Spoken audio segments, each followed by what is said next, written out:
So today I'm going to talk on my work on route planning for unmanned aerial vehicles, or UAVs for short. And in particular, I'll focus on the monitoring task when we have different priorities of some sub-areas, and we have the battery capacity constraint. This work has... sorry? Ah, okay, yeah. Or I can just speak louder, that's fine too. Yeah, okay.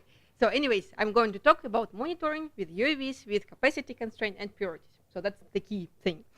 And I've done this work together with the Professor Gerhard Friedrich in Austria.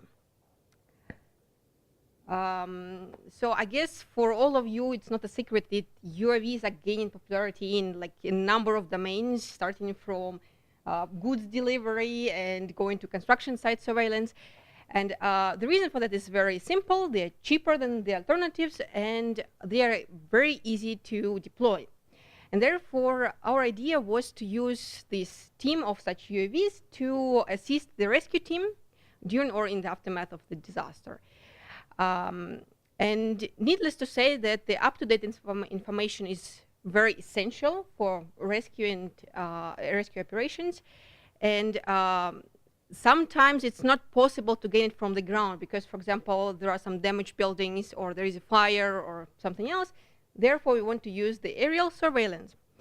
But here the problem is that typically the UAVs are manually controlled, still manually controlled, and you need one operator, human operator for each of the UAVs. And therefore, we wanted to do the automation for that, so really automate the planning and do it really fast while the fleet is getting ready to be deployed, which is around 5 minutes, so with all the networking and stuff. So ideally, what would be the case is if you want to monitor an area to really see how the situation there is going on so that the rescuers can plan accordingly. Ideally, what we would do is the user defines an area, we split an area by the number of UAVs, they fly high above their own sub-areas and just constantly send us the data. But the problem there is that typically we have the limited flight altitude, according to some regulations, and we have the limited payload, which doesn't let us have some wide-angle cameras with, I don't know, super-duper features. Therefore, we have to propose this kind of workflow of our framework where a user defines an area, obstacles, base stations, which type of UAVs he or she has. Then we have a pre-processing model that splits the area into some rectangles, where each rectangle is basically the area that can be covered by a camera on board of the UAV that flies at a certain altitude. Then we take the central points of each rectangle, which we call picture points, which is on this second step. And then our algorithm provides routes to monitor this area and take into account all the constraints. And then as the UAVs follow the route, they transmit the pictures to the ground, and incrementally they are building up the overview image and update it. So the general problem description is as follows. We are given some information about the picture points, the base stations, the UAVs that we have, and the batteries. For example, the distance between the picture points, what type of the UAVs we have, how much time can we fly with one battery, how many batteries do we have, and this kind of information. And what we want to find is the sequence of routes for each UAV, where a route basically is the sequence of waypoints, where the first and the last waypoint is a base station, where it lands, and the intermediate points are the picture points, which is pretty straightforward. But we want to minimize, or we want to maximize the number of visits to provide as many updates as we can, and minimize the delays between these visits or updates. So basically, gain as much information as we can throughout the mission. And naturally, we have constraints. As I mentioned, we have the battery capacity constraint, so we cannot fly longer than that. In order to extend the mission time for each UAV, they can change the batteries at the station with the corresponding batteries. And of course, no vehicles can visit one point at the same time. And as I mentioned, it's very important that we can have priorities. Because, for example, a rescue team sees that there are some survivors at a certain area, and of course, this area would be more important, and we would like to visit it much more often. So therefore, the delays or the number of visits should be proportional to the priority. Yeah, so of course there are plenty of route planning problems out there, and we have compared our problem parameters of the definition that I just presented with the related problems, over 40 related problems. According to these parameters, like do we have a single or multiple vehicle, or these problems have, are they of the same time or heterogeneous, blah, blah, blah, and what are we trying to optimize, which is very important. And it turned out that there are quite a lot of related problems that sound very, very close, but even the closest one has one parameter that's different. So this is basically the number of parameters of related problems that are similar to our problem. So just the key point I want to make here is that there wasn't, or at least we couldn't find any problem description that would fully match. And for example, in patrolling by the ground robots, most of the problem formulations that we could find don't consider the capacity constraint. Even though you do have the team of robots that do patrol a set of points and that try to minimize the, for example, maximum delay or the average delay, but they don't have the capacity constraint, which is really essential for us because typically the mission lasts much longer than the capacity of one UAV. So therefore, we have proposed an approach. But before I talk about the approach itself, I want to give you just some ideas of why did we go for this direction of the solution. So I originally come from the operational research domain, so heuristic stuff, and the exact methods. Exact methods, they give you the guarantee to find the optimal solution, but typically for complex problems, they are limited to the small size of instances. And heuristic approaches, on the other hand, they don't give you the guarantee to find the optimal solution in general case, but they can find the near optimal solutions within the reasonable time. Here I just want to give you an example. We have tried to build a constraint programming model for our problem and solve it with the G-code solver with the newest version, and we could solve only the instances like the one on the left side. So with like 6 points, with 2 base stations marked with red, 2 drones, which doesn't seem to be really big. And we spent from several minutes to several hours to do that, depending on the scenario. And whenever we wanted to increase the number of points or number of vehicles, it would dramatically increase the solution time. And our typical scenarios, like the one on the right, contain hundreds of picture points. Like this is the area around our university, the no-fly zones where you don't see any points. These are the buildings. And clearly, it's pretty infeasible to solve our problem with the exact method, at least currently. And therefore, we wanted to go for the heuristic approach. Yeah. So our method is called Inter-Depot Insertion Heuristic with reservations. So pretty long name. The key feature here is the insertion heuristic, because our approach is based on Solomon's insertion heuristic. Inter-depot basically means that we are just solving the problem where we have multiple depots or multiple base stations between which we can travel. And reservations, that's our policy that I'll explain a little later. So I'll just give you an example of how it works, and we will see how iteratively we build a solution, and hopefully that would make things a little clearer. So here on this example, we have 2 drones, a green one and a blue one, at their initial locations. We have 2 base stations marked with red, and the corresponding number of batteries that are available there. So for now, assume that we have the same type, and these kind of ranges show how far the robot can fly with its remaining capacity, with the initial remaining capacity. And the idea of our method is that you want to iteratively build the solution, build the routes, by simply inserting the points to the routes of the vehicles based on some function, evaluation function. But before we do that, before we do the iterations, we want to reserve the batteries. What I mean by that is that every drone considers every station it can reach and tries to reserve one battery for its next flight at every station it can reach.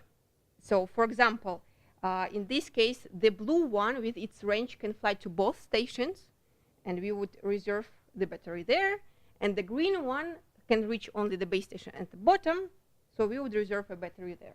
What it means is that we ensure that at every point during the planning, we do have the battery for the next flight, unless we don't have any batteries in the system anymore. Of course, it can be the case that a drone couldn't reserve any batteries because all of them were occupied by the other UAVs. And in this case, it sort of asks for help for the other UAVs and just would select one of the batteries from them. But I won't go into details how it's done. And then the main cycle starts where we want to extend our solutions as long as it's possible. So basically, as long as drones can visit some points. There are three main steps. During the first one, you select a point and a vehicle which you want to use for the insertion. So imagine we have some evaluation function. I'll talk about which one we use later, but imagine it could be a distance, for example. The distance from the current location of a drone to the point. And in this table, I have the corresponding values for the vehicles, vehicle 1 and 2, and the points. And the dashes are those combinations that are not feasible, because the points are too far, or a vehicle is in this point right now. So we select the one with the minimum value of this function.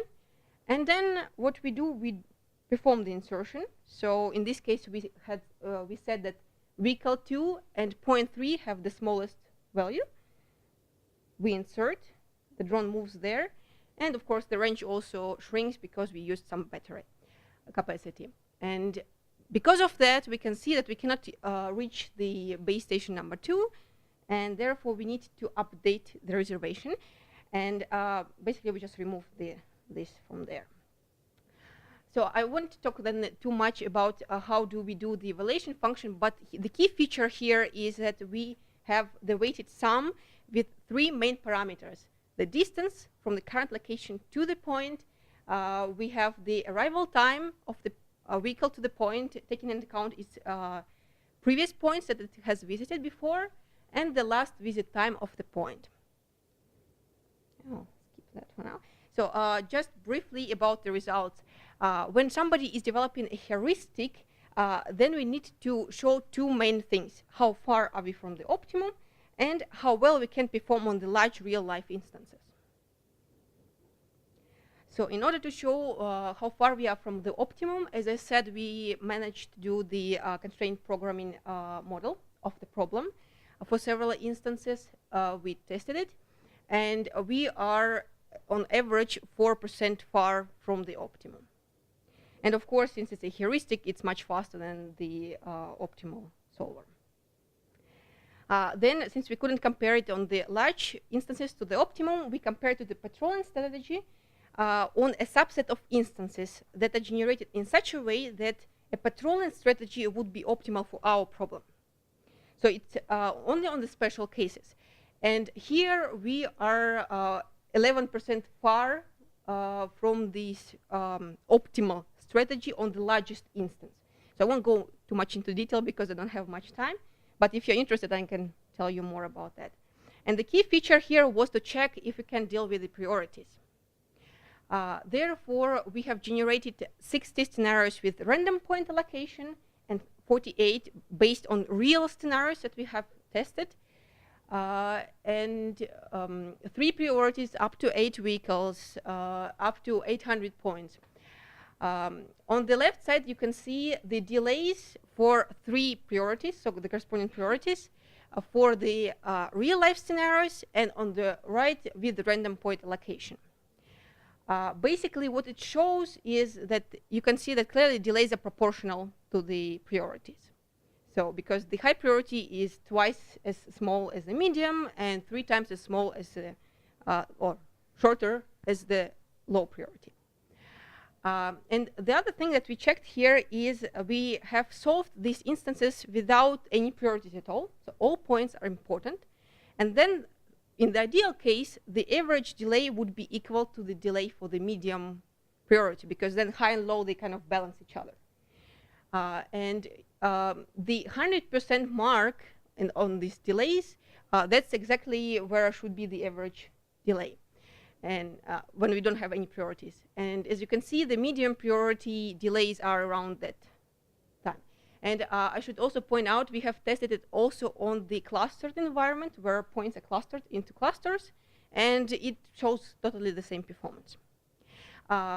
We have very short computational time, naturally. It's less than 11 seconds for 800-point scenario, like the biggest one we had, which shows that if we do know the environment, we do know the obstacles, and the environment is not completely dynamic, but still something might happen, like a drone fails and it's not in the system anymore, we can do quickly just plan again and download or send it to the drones, and they can still deal with it, with these kind of events. And the other good thing is that, as I mentioned, it's around 5 minutes that the team needs to assemble or to make the fleet ready.